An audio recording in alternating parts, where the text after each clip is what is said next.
Y'all know what's going on. It's time for another episode of Doing Time with Joe. I'm your host, Joe Baker. Check it out, y'all. In this episode, I'm going to be telling you about this guy that I knew. I did time on Max with him.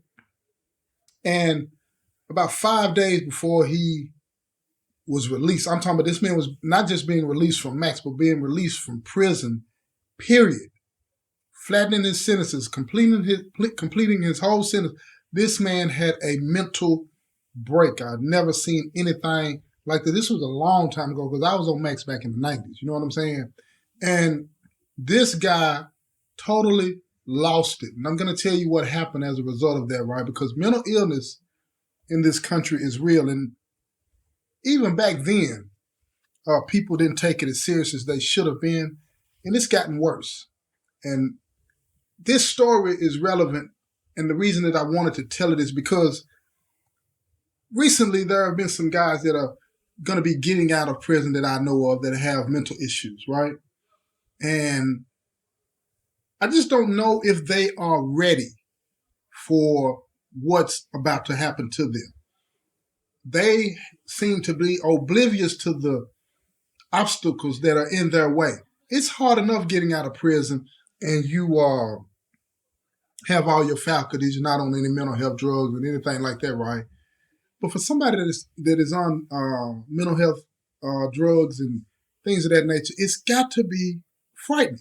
And this guy that I'm about to tell you about, he's an example, even though this was a long time ago, he's an example of what's getting out of here. You know what I'm saying? Those individuals with mental health. And I think that, we need to, as a society, take this more seriously, right? So I want y'all to sit back, relax, you know what I'm saying, and take in what this show is about, right? Because this is a serious issue. You know what I'm saying? So sit back, relax, and enjoy the show, y'all.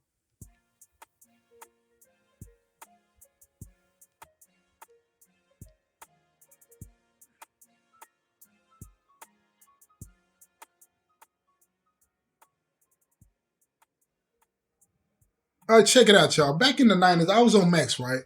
They put me on Max because I hadn't done anything to be put on Max as far as I knew anyway, right?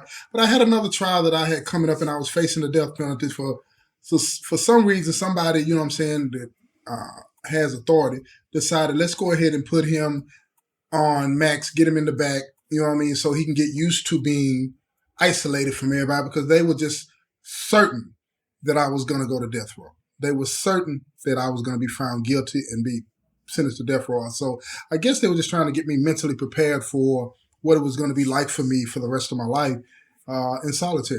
You know what I'm saying? Being locked in a cell most of my time, right? So as a result of that, I was around a lot of guys in the pod that I was in that had a lot of issues. And most of the people in the pod that I was in, they had murder charges as well.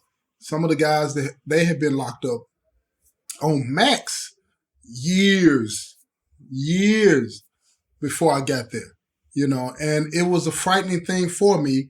But, you really couldn't tell that, you know what I'm saying? I walked in with my head held up and, for the most part, I put on. For the most part, I put on because when I was in the cell by myself, I would go through it. You know what I'm saying? The cell wasn't as big. It was probably twice the size of a closet at your house. You know what I'm saying? Either way, stretching it from left to right and front to back or east to west, north to south. You know what I'm saying? And it was big enough. It had a toilet and a sink in it. Some of the cells had showers in it, but the part that I was in did not. We came out of the cell for showers and rec every other day. And we got rec for an hour in the shower. They give you about 20 minutes or so to take a shower. They really didn't trip about that because, as soon as you finish the shower, you go back inside the cell. So I was next door to this guy that he had a lot of problems. I used to hear him talking to himself. So I would jump up on the vent and talk to him. That's how you do in Max, right?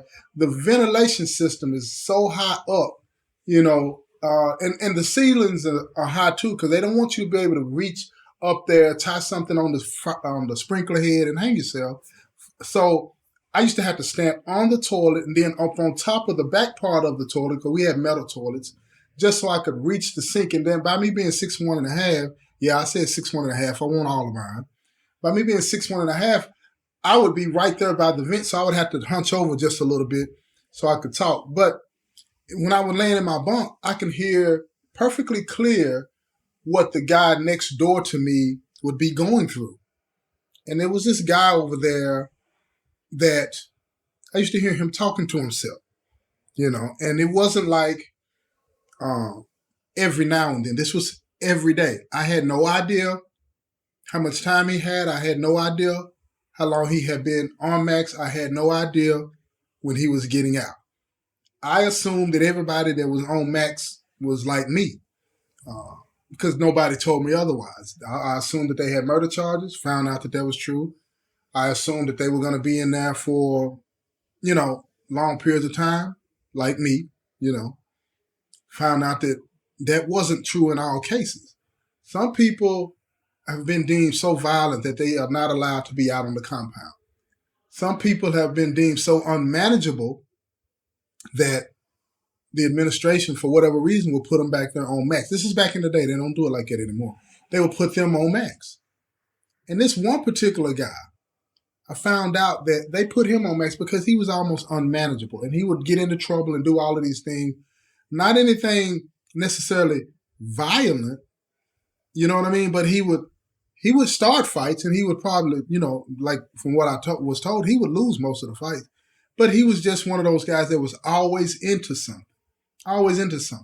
So I would get up on the vent and I would talk to him every now and then. And during those conversations, I would ask him, I was like, I wasn't messing with him. I wasn't trying to be funny or anything like that. And I'm saying, what was going on with you last night? He was like, what you talking about? And he sounded all rough and like he was just this guy, that will knock you out. You know what I'm saying? Just real hardcore dude, right? And I said, man, I heard you talking to yourself last night, man. I didn't see anybody come to your door. He was like, no, I was talking to my partner. Your partner? What do you mean you were talking to your partner? Who's your partner? And where was he at? And he would talk to me. I mean, it was almost, if I didn't know that these were one-man cells, I would have believed him. Because sometimes when I would hear him talking, I would swear that I would be hearing somebody answering him. And it sounded like they were talking in a different tone than his voice. But I knew that it was him and him alone. I know one time he even got into a conversation as if he was on the phone with his girlfriend.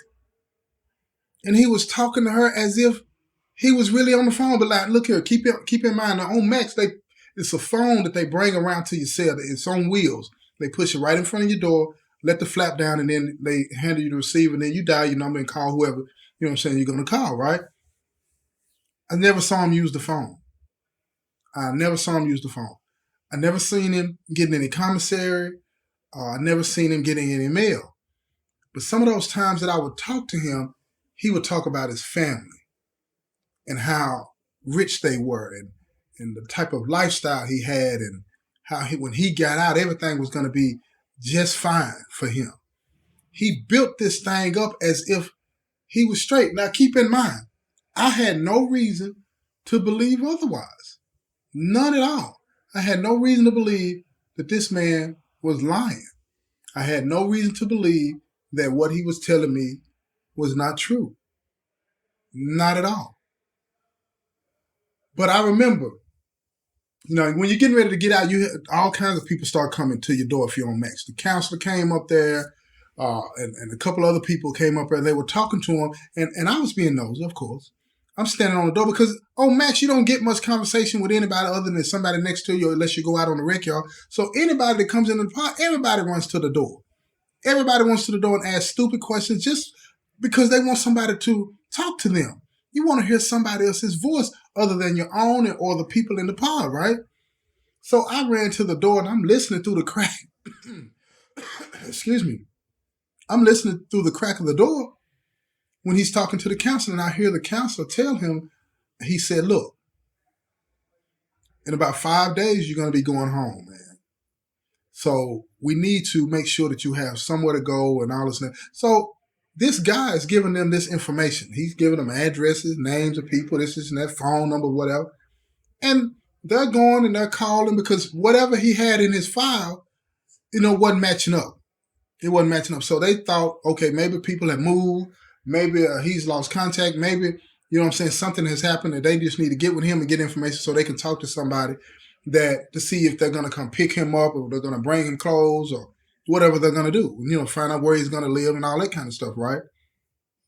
So, because it's not like it is today. Today, they won't let you out if you don't have anywhere to go. You know what I'm saying?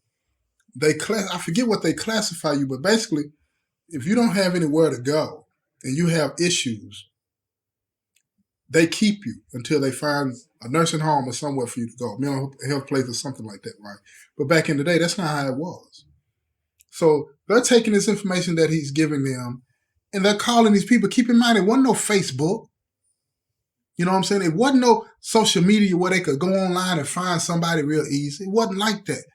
It was phone calls. It was the yellow pages. You know what I'm saying? So they were trying to find people when it was at a time where it wasn't easy to find people if they didn't want to be found. If you didn't have the exact information, you couldn't just find people like that. You couldn't just go online and put somebody's name in, put the place that they lived in, the state they lived in, and people pop up. It's not like that. It wasn't like that back then. So they're trying to find all of these people that he's giving them so that they can say, look, he's about to get out. Can you do this, do this? So this guy apparently didn't even give them the right information for his mother, his father, his brother, and his sister. You know what I'm saying? He didn't even have that information to give them. He was making it up as he was going along, come to find out.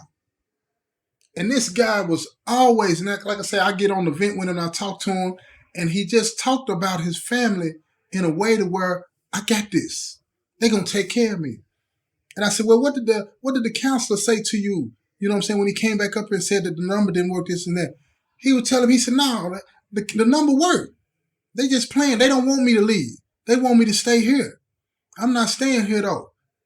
They don't want to help me. They ain't trying to help me. And he was saying the types of things that you hear people say that are in prison, like, you know, the system is set up for failure, which it is. These people don't really care about me, which in most cases they don't. He was saying all these things, so it was believable for me. I'm sitting over, I'm listening, and I'm like, I feel you, I hear you, I hear you. Now keep in mind, I had never seen anything like this before. I had never seen anything like this before. So, and again, I was new to Max. I didn't understand what was really going on. I'm fumbling my way through as well. You know what I'm saying? And I'm conversating with him because I didn't have anybody else to conversate with unless I went out on the yard during the morning when they allowed us to rec. And that's whoever went out at the same time because you're all in cages. You don't know anybody. You can't develop any real bonds. You're just talking because you want somebody to talk to. And everybody over there is sharing too much about themselves, whatever they've made up about themselves, because nobody's being genuine at all. It's all made up. So this guy's making up everything. So the day came, these 5 days have dwindled down. They have nobody to get, there is nobody that they've been able to get in contact with to come pick him up. So guess what? They're going to release him anyway. So they came to a sale. They had some state clothes for him, you know what I'm saying, that he can leave out in. I think they gave him a pair of khakis or something like that. It might have been some sweats. I'm not sure. And a pair of boots, and that was it. He didn't have any hygiene items. He didn't have, I don't know if they gave him any medication because I don't know how that worked. Back in the day, I didn't get to see that. But when he left out of that, when he came out of that cell, he initially had on handcuffs. So I'm saying to myself, dang, if he's finna go home, why he got on handcuffs? So they tell him to face the wall, stand towards, turn facing the wall. And he told him, he said, what are we doing? What are y'all doing to me? They said, you got to go home today. Now, keep in mind, a couple of days ago, he's telling me that these people don't want him out. They don't want to let him out. So now they're telling him, you're getting ready to go home. And this is what he says, y'all. He said, I am at home. I'm not going out there. So they were like, well, where you going? You can't stay here. This is your last day in prison. Now, come to find out, he had been locked up about 17 years. And he spent the last 8 of them on max. They don't even keep you on max like that no more. He had been on max for 8 years at this point. So now, he ain't got the sense God gave a peanut. and he's telling him, I'm not leaving. So he's got on handcuffs. So he backs up and he hits the officer. The officer hits the button. Now all kind of officers running there. And they're like, what's going on? And he's telling them, I'm trying to get him downstairs. We got to take him out. He's leaving today. They're like, he's going home? And everybody was like, and the officer that was there and the counselor that was there said, like, yeah, he's going home. So one of the senior ranking officers said, look here, man, you going home. Don't do nothing to get in trouble and catch another case. He was like, I'm not leaving, man. I'm not leaving. And I'm looking out the window, right? And I couldn't see all of what was going on. But he's standing there, he's crying. Please don't do this to me. Please don't do this to me. And they're looking at him like, what is wrong with him? What is really going on? And one of the other officers, walked in. They walked in and had a nurse. And the nurse was like, it looked like he's going through some stuff.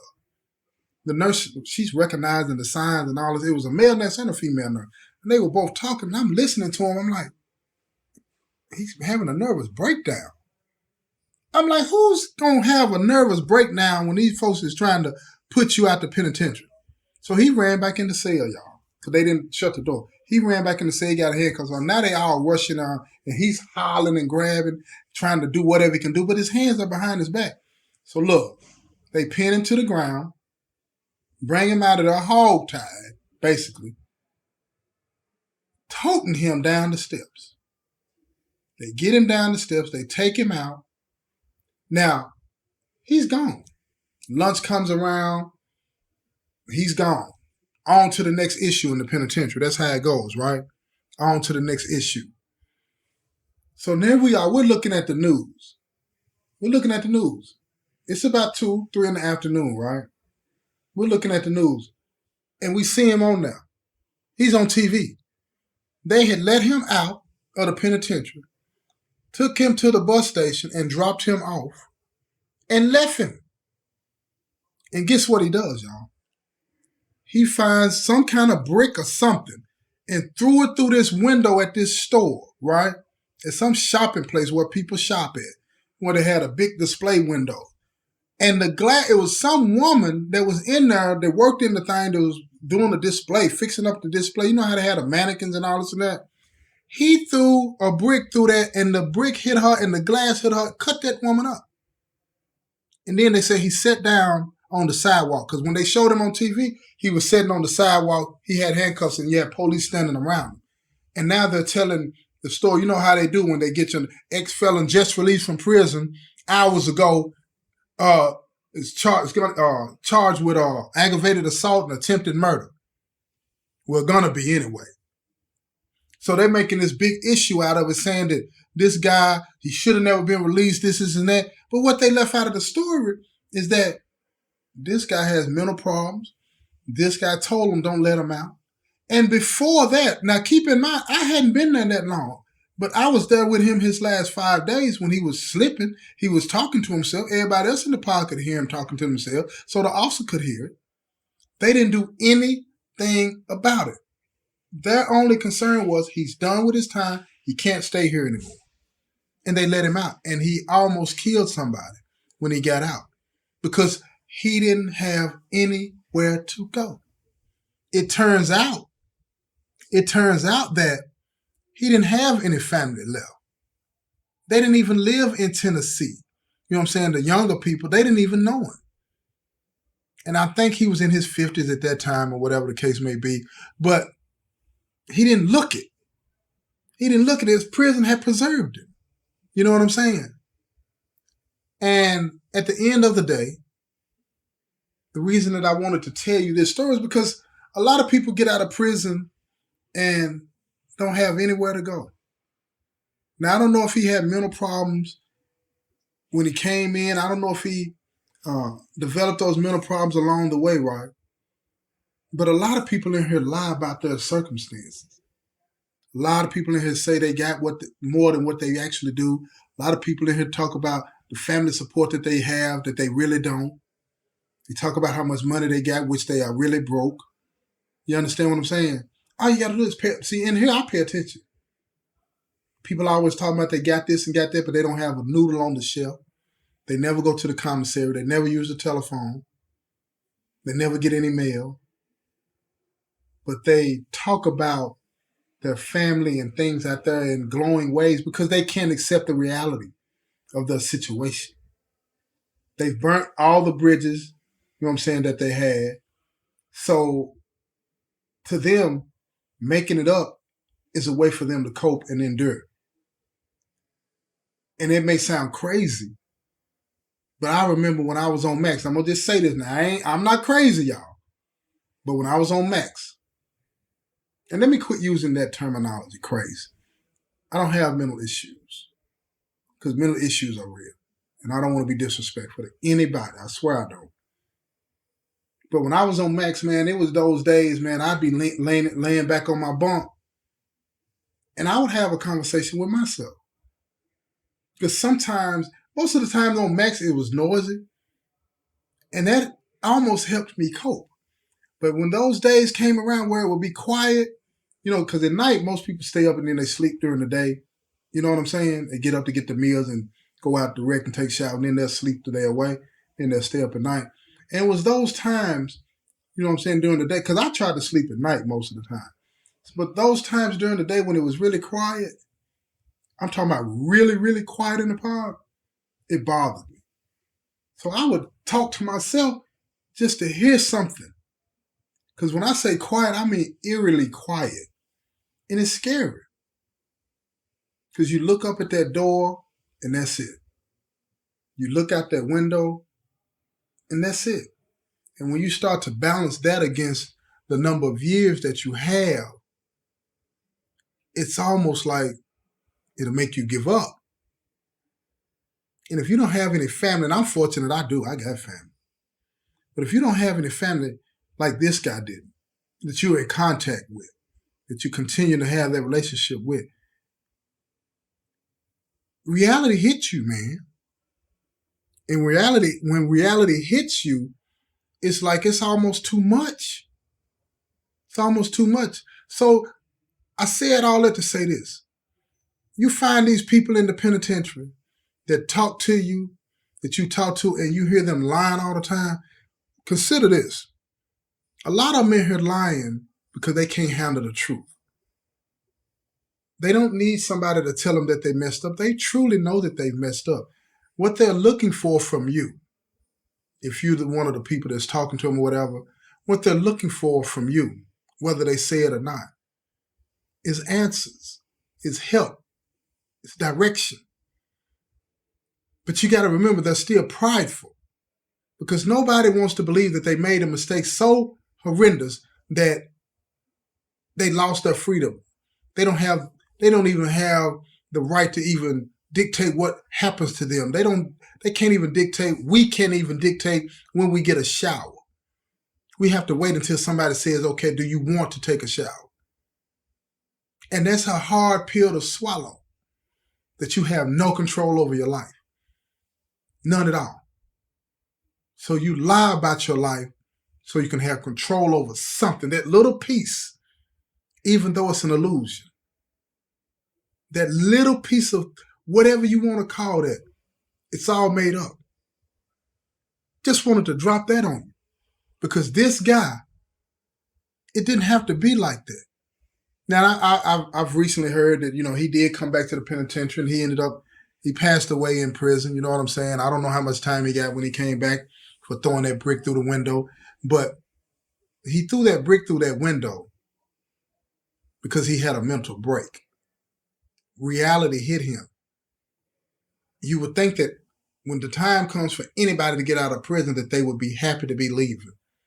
But what if you don't have anything to go to? Think about that. This has been another episode of Doing Time with Joe.